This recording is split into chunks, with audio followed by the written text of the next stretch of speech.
মাসিক কত টাকা ইনকাম করি ওটার হিসাবটা তো আমি ভাবে দিতে পারবো না, তবে আলহামদুলিল্লাহ আমি ভালো আছি।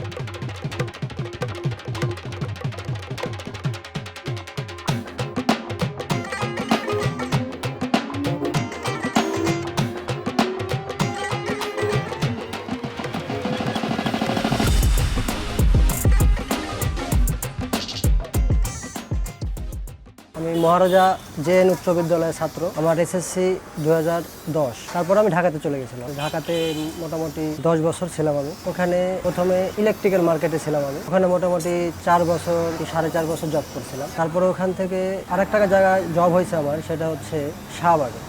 ওখানে মোটামুটি 1 বছরের মতো ছিলাম। ওটা ছিল ব্যাগের মার্কেট। তারপর ওখান থেকে আমি গুলশানে চলে যাই। ওই একই অপশন, ওই ব্যাগের মার্কেটে গুলশানে চলে যাই। ওখানে মোটামুটি 3 বছর আমি চাকরি করছি। নিজেই একটা দোকান ভাড়া নিয়ে ওখান থেকে আর কি নিজের ব্যবসা নিজেই করতাম। করতে করতে আমার নিজস্ব গাড়ি ছিল, ওই গাড়ি নিয়ে আমি বংশালে স্টিকার করাতে যেতাম। ওইখানে স্টিকার করাইতে যাওয়াতেই আমার আর কি মাথার ভিতরে আসে যে কখনো যদি আমি নাটোরে যাই তাহলে আমি স্টিকার ব্যবসাটা করবো। তো ওখানে স্টিকার করাইতাম, প্লাস স্টিকার নিয়ে আসতাম, নিয়ে এসে নিজের গাড়িতে নিজেই স্টিকার লাগাইতাম। তো ওখান থেকেই আর কি স্টিকার লাগানোর শখ আর এই ব্যবসা আসা।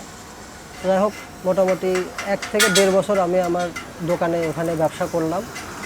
করার পরে 2020 সালে করোনা মহামারীতে আমাদের ব্যবসা বাণিজ্য ওখানে একেবারে ড্যামেজ হয়ে গেল। মানে আর ব্যবসা করে ওখানে টিকে থাকার মতো অবস্থা ছিল না। পরবর্তীতে আমি সিদ্ধান্ত নিলাম যে আমি আর এখানে আর থাকবো না গুলশানে, আমি এখন বাড়িতে নাটোরে চলে যাব। তারপরে আমি 2020 সালে নাটোরে চলে আসলাম। আসার পরেই আমি এই স্টিকারের ব্যবসা এখানে আমি ঢুকলাম। নিজেই বংশাল থেকে মালটা নিয়ে আসতাম। নিচে আস্তে আস্তে মোটামুটি আমার 2 বছর 2.5 বছর অনেক কষ্ট গেছে আর কি। কাজ কেমনভাবে হতো না, কিংবা ওভাবে পরিচিতি লাভ করছিলাম না। পরিচিতি আস্তে আস্তে হতে শুরু করলো, সবাই আমাকে সম্বন্ধে চিনতে শুরু করলো কাজের কোয়ালিটির উপরে। কাজ দেখে দেখে সবাই ভালো লাগলে কাজ পাঠাইতো।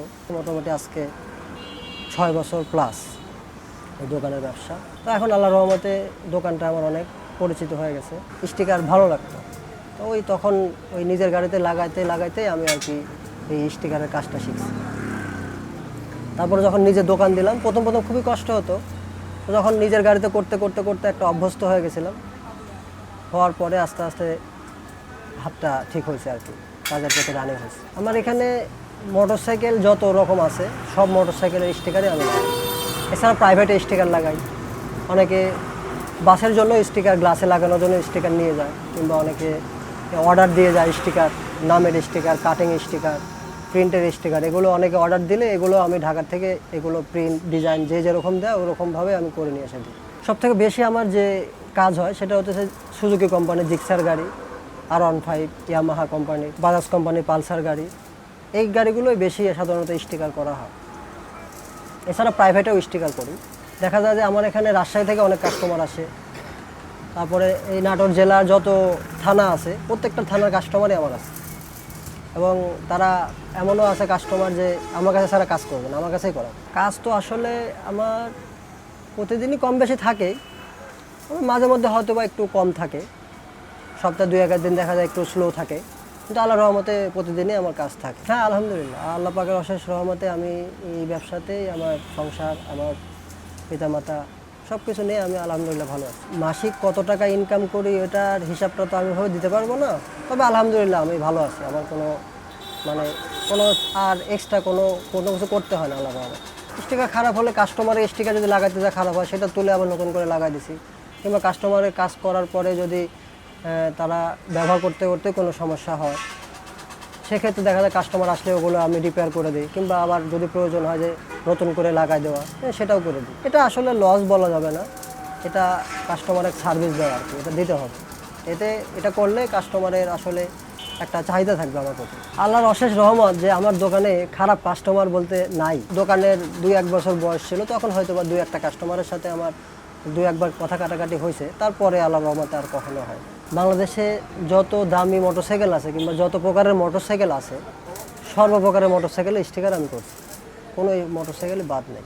এছাড়া মোটরসাইকেলের কারটাই বেশি, এছাড়া আর অন্য ওইভাবে স্টিকার করা হয় না। অনেক সময় দেখা যায় যে অনেকের ফ্রিজ নষ্ট হয়ে গেছে, ফ্রিজে স্টিকার করার জন্য আমার কাছে স্টিকার নিয়ে যায়, ওইভাবে লাগানো হয় না। হেলমেটের বিষয়টা হচ্ছে, হেলমেটে ওইটা হোয়াইট কালার হেলমেট, তো ওইটা ব্যবহার করতে করতে নোংরা হয়ে যায়, কালো হয়ে যায়, দাগ পড়ে যায়। সেই জন্য ওটার উপরে পলি করলাম, এটা যেটা বলে আর কি লেমিনেটিং। এটা করলে ওই সাদার উপরে আর ক্র্যাশ পড়বে না, নোংরা হবে না। এটা মোটামুটি 2 বছর পর্যন্ত ব্যবহার করতে পারবে। স্টিকার আসলে এই কাজটা খুবই দক্ষতার সাথে এবং নিখুঁতভাবে করা লাগে এবং খুবই ধৈর্য দরকার। যার ভিতরে ধৈর্য নাই সে কখনো আসলে এই কাজটা করতে পারবে না, কারণ এই কাজটা করতে করতে অনেক সময় ভিতরে খুব বিরক্তি চলে আসে। এই বিরক্তি আসলে ওইটা আসলে আমি আসতে দিই না, যেহেতু এটা আমার পেশা, এটা তো আমার করতেই হবে। এখন ভালো লাগে, কারণ যে যেরকমভাবে স্টিকার সাজাইতে চায় সেভাবে সাজায় দিই, এতে কাস্টমার খুশি হয়, নিজের কাছেও ভালো লাগে, কাস্টমারের কাছেও ভালো লাগে। স্টিকার করার পরে মানে সবাই ভালোই বলে, খারাপ আজ পর্যন্ত ওইভাবে কেউ বলে না। হয়তো বা 2-1জনের সাথে খারাপ লাগতেও পারে, তো তারপরে ওইভাবে সামনাসামনি কেউ কখনো বলে না। কারণ আমার কাস্টমার তো একটা কাস্টমারের কাজ করার পরেই কিন্তু আরেকটা কাস্টমার আসে, ওই কাস্টমারের কথা শুনে তার উপর ভিত্তি করে আসে। এই ব্যবসা আমি যখন প্রথম নামি তখন মোটামুটি 3 লক্ষ টাকার মতো নিয়ে আমি ব্যবসা নামছিলাম। ভবিষ্যৎ পরিকল্পনা তো আসলে আছে, অনেক কিছু নিজের ভিতরে গোপন রাখছি, আশা আছে ব্যবসা বড় করব।